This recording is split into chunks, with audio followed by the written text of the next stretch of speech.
When we went for our 8-week appointment, we did what's called pregnancy education, where they basically give you the do's and don'ts. Don't drink alcohol, don't eat soft cheeses, things like that.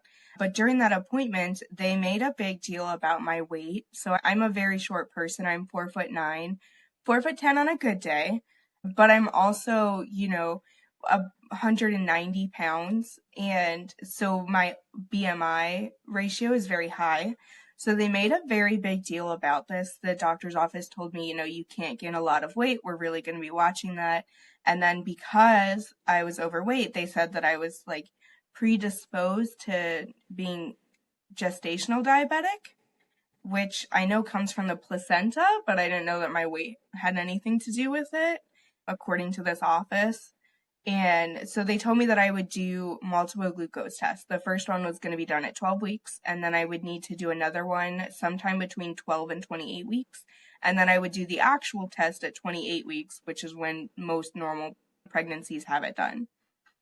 So at 12 weeks, I went in and I had an hour glucose test where you drink, I think it's 50 milligrams of a glucose drink. You drink it, you have to wait an hour and then get your blood drawn, and then that tells you your number. So the office said that I was borderline, that I was right on the mark. So they said that for their records, I failed, and they made me come back and do the 3-hour test in November.